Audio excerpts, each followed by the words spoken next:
Witch's Hollow. District School No. 7 stood on the very edge of that wild country which lies west of Arkham. It stood in a little grove of trees, chiefly oaks and elms, with one or two maples. In one direction the road led to Arkham. In the other it dwindled away into the wild, wooded country which always looms darkly on that western horizon. It presented a warmly attractive appearance to me when first I saw it on my arrival as the new teacher early in September 1920, though it had no distinguishing architectural feature and was in every respect the replica of thousands of country schools scattered throughout New England, a compact, conservative building painted white, so that it shone forth from among the trees in the midst of which it stood. It was an old building at that time, and no doubt has since been abandoned or torn down. The school district has now been consolidated, but at that time it supported this school in somewhat niggardly a manner, skimping and saving on every necessity. Its standard readers, when I came there to teach, were still McGuffey's Eclectic Readers, in editions published before the turn of the century. My charges added up to 27.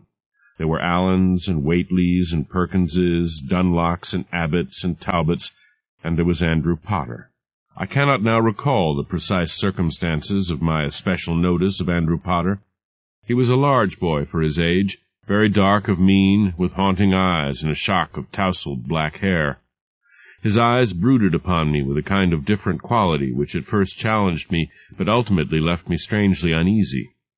He was in the 5th grade, and it did not take me long to discover that he could very easily advance into the 7th or 8th, but made no effort to do so. He seemed to have only a casual tolerance for his schoolmates, and for their part they respected him, but not out of affection so much as what struck me soon as fear. Very soon thereafter I began to understand that this strange lad held for me the same kind of amused tolerance that he held for his schoolmates. Perhaps it was inevitable that the challenge of this pupil should lead me to watch him as surreptitiously as I could, and as the circumstances of teaching a one-room school permitted. As a result, I became aware of a vaguely disquieting fact. From time to time Andrew Potter responded to some stimulus beyond the apprehension of my senses, reacting precisely as if someone had called to him, sitting up, growing alert, and wearing the air of someone listening to sounds beyond my own hearing, in the same attitude assumed by animals hearing sounds beyond the pitch levels of the human ear. My curiosity quickened by this time. I took the first opportunity to ask about him. One of the 8th-grade boys, Wilbur Dunlock, was in the habit on occasion of staying after school and helping with the cursory cleaning that the room needed. "Wilbur," I said to him late one afternoon, "I notice you don't seem to pay much attention to Andrew Potter, none of you. Why?" He looked at me a little distrustfully, and pondered his answer before he shrugged and replied, "He's not like us." "In what way?" He shook his head. "He don't care if we let him play with us or not. He don't want to." He seemed reluctant to talk, but by dint of repeated questions I drew from him certain spare information. The Potters lived deep in the hills to the west along an all but abandoned branch of the main road that led through the hills. Their farm stood in a little valley locally known as Witch's Hollow, which Wilbur described as a bad place. There were only 4 of them, Andrew, an older sister, and their parents.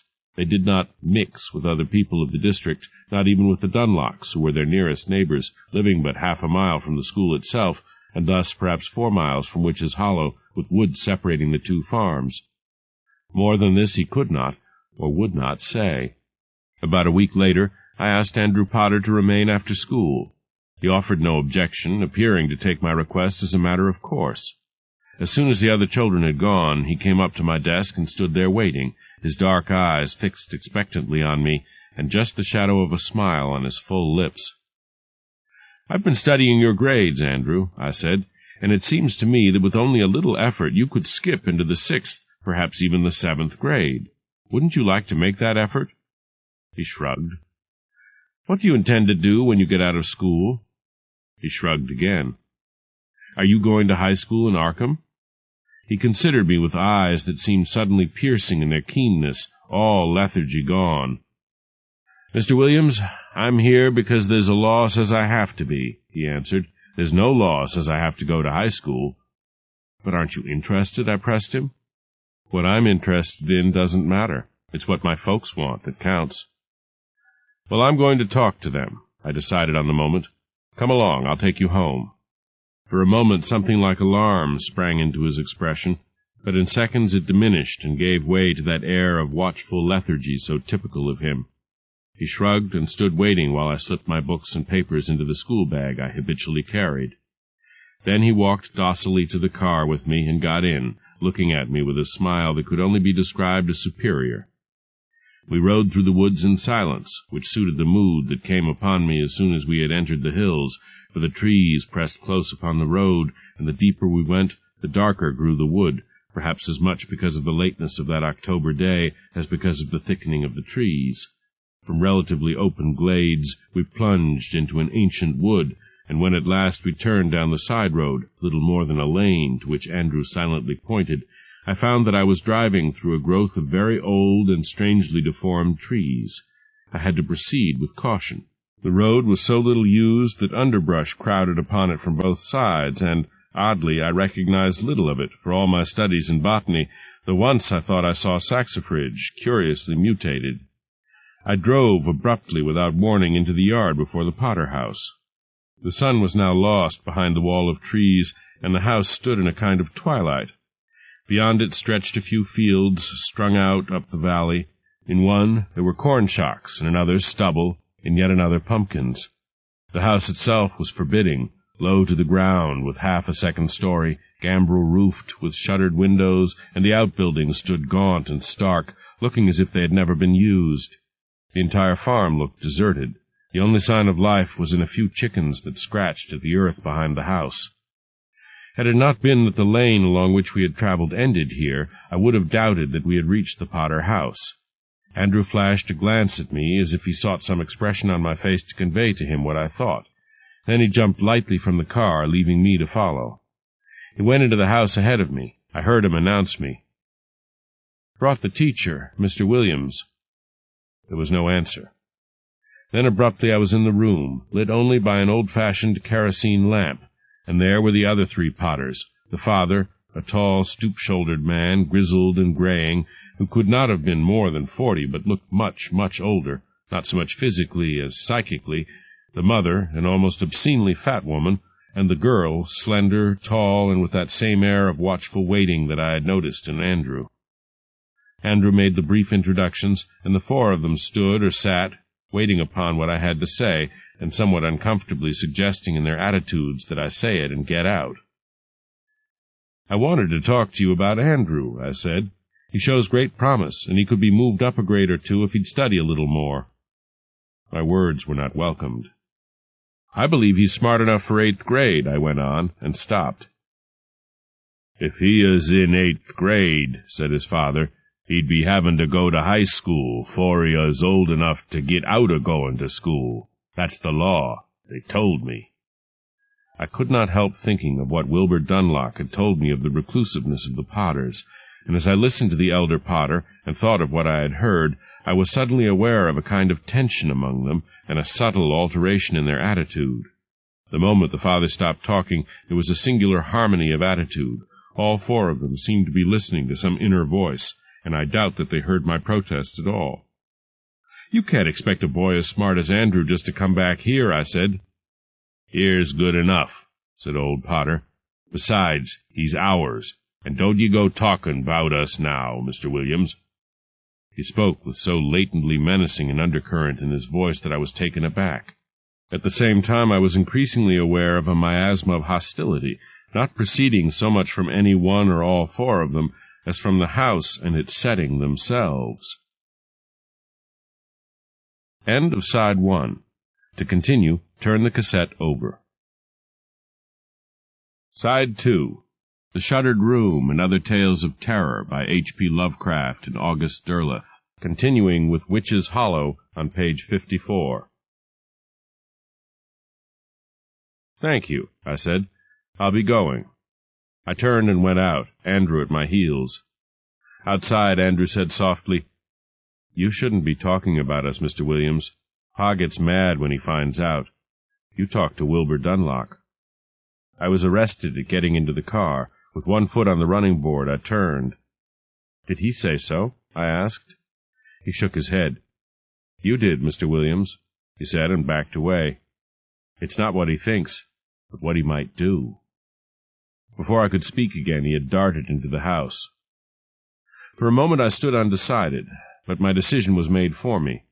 Suddenly, in the twilight, the house seemed to burgeon with menace, and all the surrounding woods seemed to stand waiting but to bend upon me. Indeed, I was aware of a rustling like the whispering of wind in all the wood, though no wind stirred, and from the house itself came a malevolence like the blow of a fist. I got into the car and drove away, with that impression of malignance at my back like the hot breath of a ravaging pursuer. I reached my room in Arkham at last, badly shaken.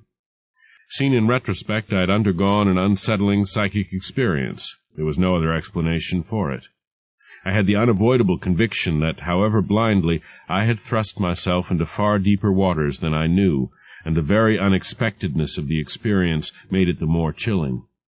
I could not eat for the wonder of what went on in that house in Witch's Hollow, of what it was that bound the family together, chaining them to that place, preventing a promising lad like Andrew Potter even from the most fleeting wish to leave that dark valley and go out into a brighter world. I lay for most of that night, sleepless, filled with a nameless dread for which all explanation eluded me, and when I slept at last, my sleep was filled with hideously disturbing dreams, in which beings far beyond my mundane imagination held the stage, and cataclysmic events of the utmost terror and horror took place. And when I rose next morning, I felt that somehow I had touched upon a world totally alien to my kind. I reached the school early that morning, but Wilbur Dunlop was there before me. His eyes met mine with sad reproach. I could not imagine what had happened to disturb this usually friendly pupil. "You shouldn't have told Andrew Potter we talked about him," he said with a kind of unhappy resignation. "I didn't, Wilbur." "I know I didn't, so you must have," he said, and then, "6 of our cows got killed last night, and the shed where they were was crushed down on 'em." I was momentarily too startled to reply. "A sudden windstorm," I began, but he cut me off. "Weren't no wind last night, Mr. Williams, and the cows were smashed." "You surely cannot think that Potters had anything to do with this, Wilbur," I cried. He gave me a weary look, the look of one who knows, meeting the glance of one who should know but cannot understand, and said nothing more. This was even more upsetting than my experience of the previous evening. He at least was convinced that there was a connection between our conversation about the Potter family and the Dunlops' loss of 6 cows, and he was convinced with so deep a conviction that I knew without trying that nothing I could say would shake it. When Andrew Potter came in, I looked in vain for any sign that anything out of the ordinary had taken place since last I had seen him. Somehow I got through that day. Immediately after the close of the school session, I hastened into Arkham and went to the office of the Arkham Gazette, the editor of which had been kind enough, as a member of the local district board of education, to find my room for me. He was an elderly man, almost 70, and might presumably know what I wanted to find out. My appearance must have conveyed something of my agitation, for when I walked into his office, his eyebrows lifted, and he said, "What's got your dander up, Mr. Williams?" I made some attempt to dissemble, since I could put my hand upon nothing tangible, and viewed in the cold light of day what I might have said would have sounded almost hysterical to an impartial listener. I said only, "I'd like to know something about a Potter family that lives in Witch's Hollow west of the school." He gave me an enigmatic glance. "Never heard of old Wizard Potter?" he asked, and before I could answer he went on, "No, of course, you're from Brattleboro.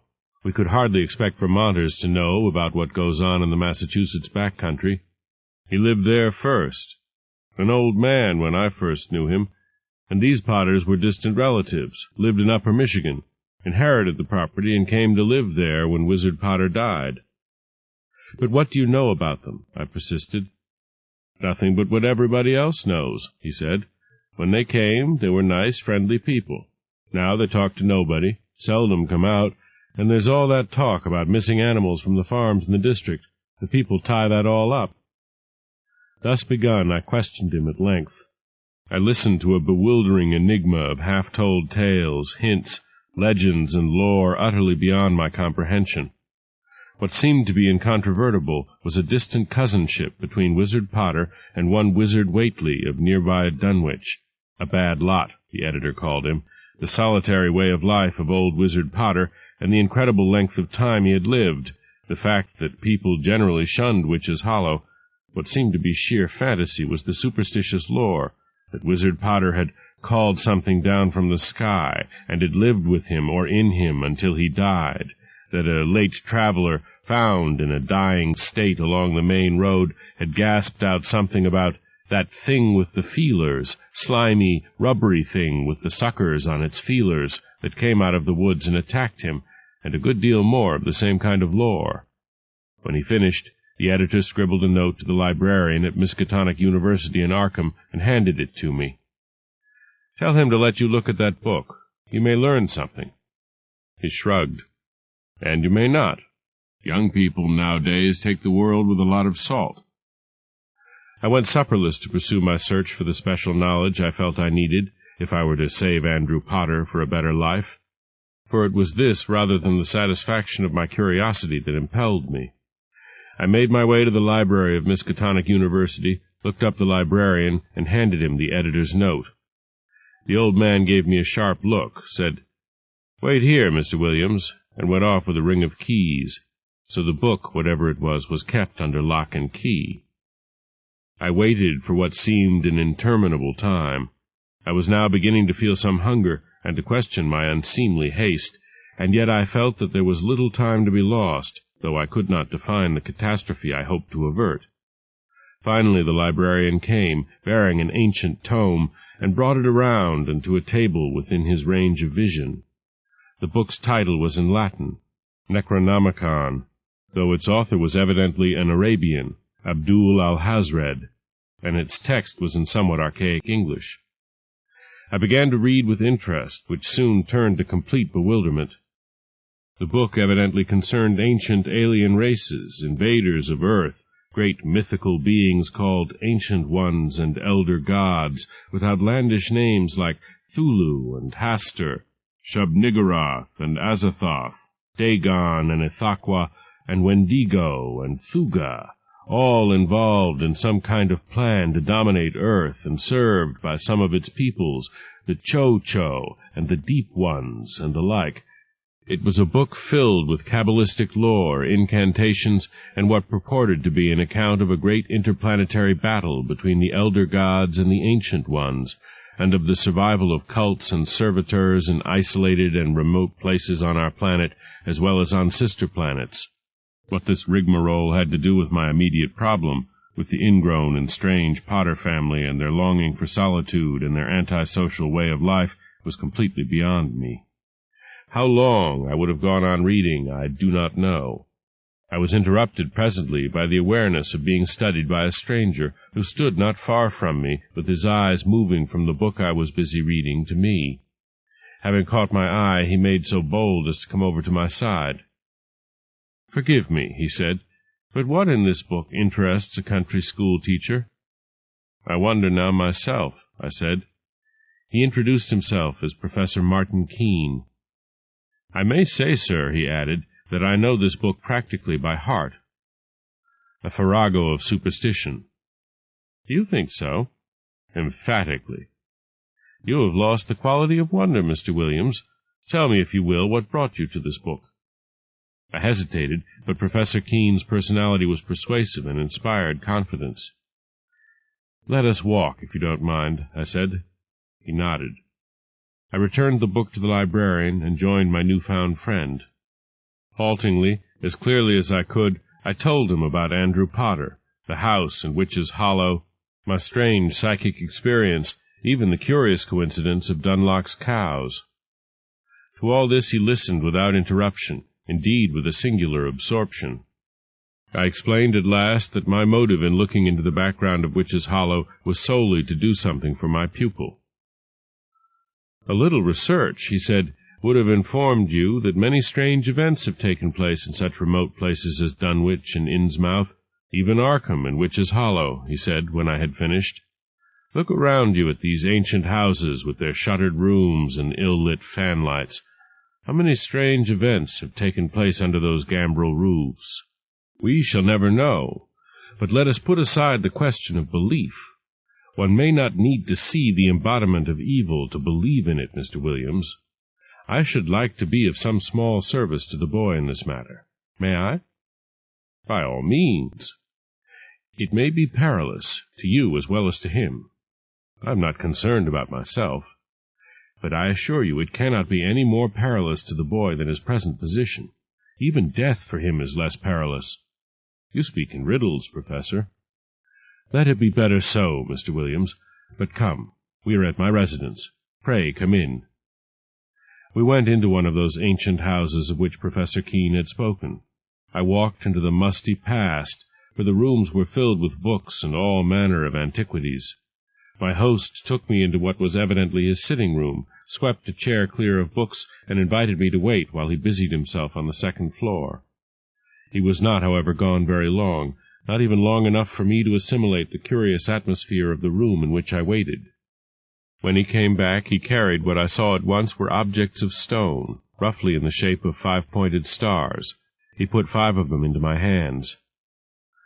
Tomorrow, after school, if the Potter boy is there, you must contrive to touch him with one of these, and keep it fixed upon him, said my host.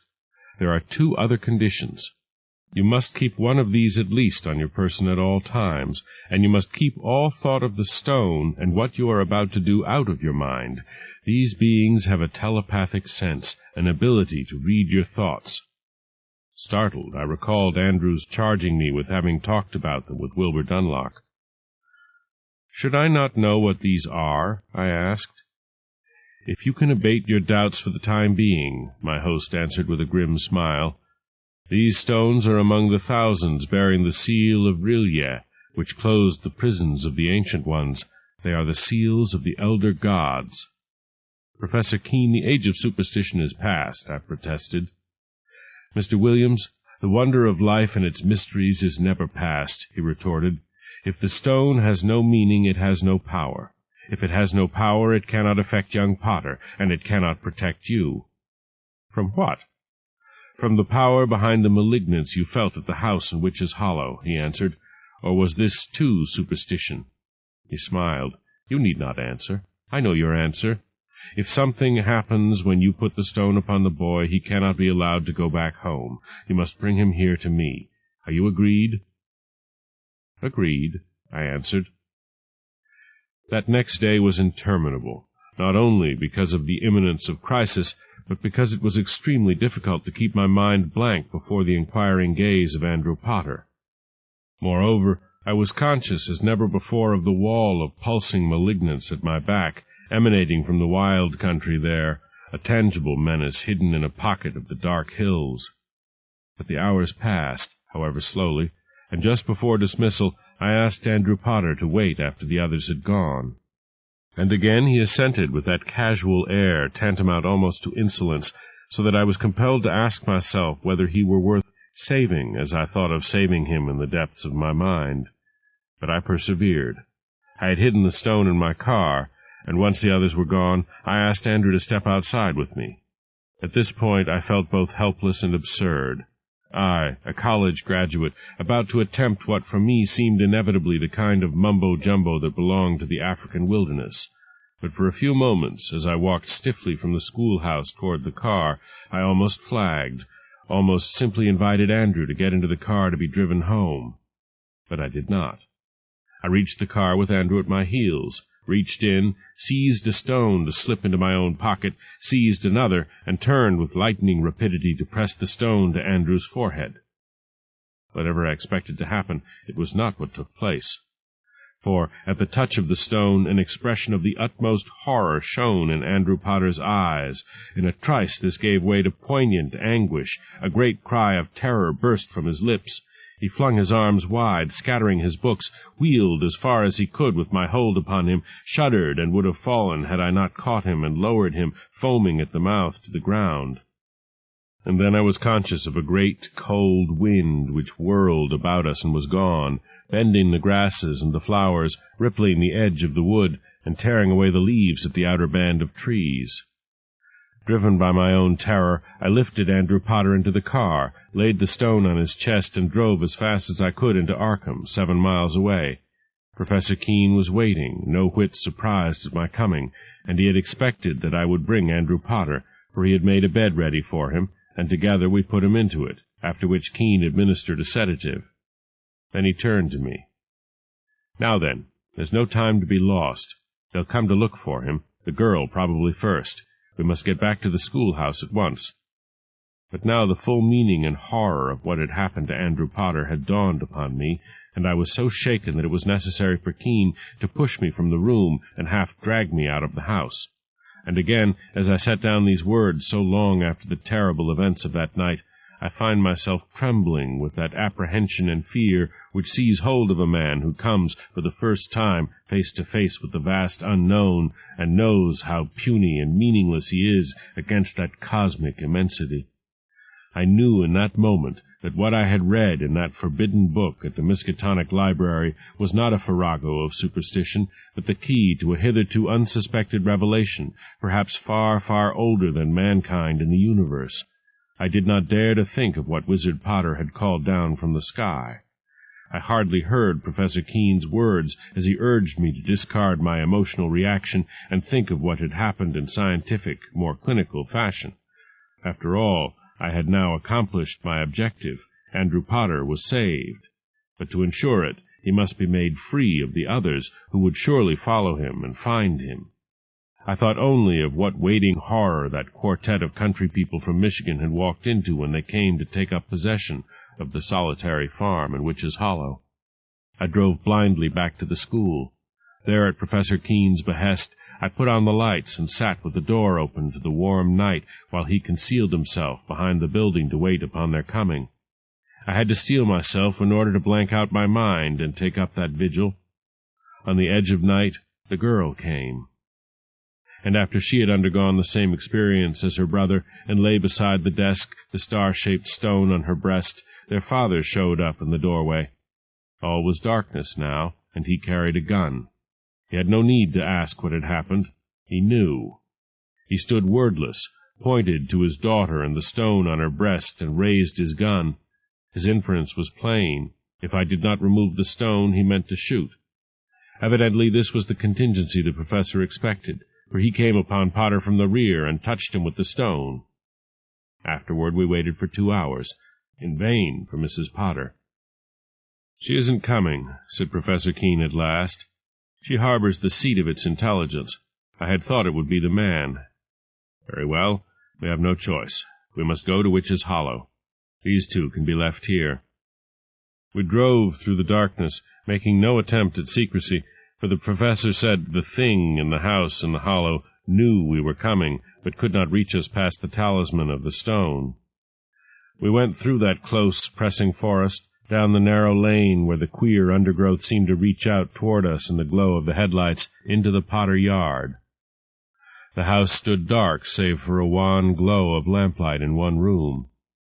Professor Keene leaped from the car with his little bag of star-shaped stones and went around sealing the house, with a stone at each of the 2 doors and one at each of the windows, through one of which we could see the woman sitting at the kitchen table, stolid, watchful, aware, no longer dissembling, looking unlike that tittering woman I had seen in this house not long ago, but rather like some great, sentient beast at bay. When he had finished, my companion went around to the front, and by means of brush collected from the yard and piled against the door, set fire to the house, heedless of my protests. Then he went back to the window to watch the woman, explaining that only fire could destroy the elemental force, but that he hoped still to save Mrs. Potter. "Perhaps you'd better not watch, Williams." I did not heed him. Would that I had, and so spared myself the dreams that invade my sleep even yet. I stood at the window behind him and watched what went on in that room, for the smell of smoke was now permeating the house. Mrs. Potter, or what animated her gross body, started up, went awkwardly to the back door, retreated to the window, retreated from it, and came back to the center of the room between the table and the wood stove, not yet fired against the coming cold. There she fell to the floor, heaving and writhing. The room filled slowly with smoke, hazing about the yellow lamp, making the room indistinct, but not indistinct enough to conceal completely what went on in the course of that terrible struggle on the floor, where Mrs. Potter threshed about as if in mortal convulsion, and slowly, half-visibly, something other took shape, an incredible amorphous mass, only half-glimpsed in the smoke, tentacled, shimmering with a cold intelligence and a physical coldness that I could feel through the window. The thing rose like a cloud above the now motionless body of Mrs. Potter, and then fell upon the stove and drained into it like vapor. "The stove!" cried Professor Keene, and fell back. Above us, out of the chimney, came a spreading blackness like smoke, gathering itself briefly there. Then it hurtled like a lightning bolt aloft into the stars, in the direction of the Hyades, back to that place from which old Wizard Potter had called it into himself, away from where it had lain in wait for the Potters to come from Upper Michigan and afford it new host on the face of earth. We managed to get Mrs. Potter out of the house, much shrunken now, but alive. On the remainder of that night's events there is no need to dwell. How the professor waited until fire had consumed the house to collect his store of star-shaped stones, of the reuniting of the Potter family, freed from the curse of Witch's Hollow, and determined never to return to that haunted valley, of Andrew, who, when we came to waken him, was talking in his sleep of great winds that fought and tore, and a place by the Lake of Holly where they live in glory forever. What it was that old Wizard Potter had called down from the stars, I lacked the courage to ask, but I knew that it touched upon secrets better left unknown to the races of men, secrets I would never have become aware of had I not chanced to take District School No. 7, and had among my pupils the strange boy who was Andrew Potter.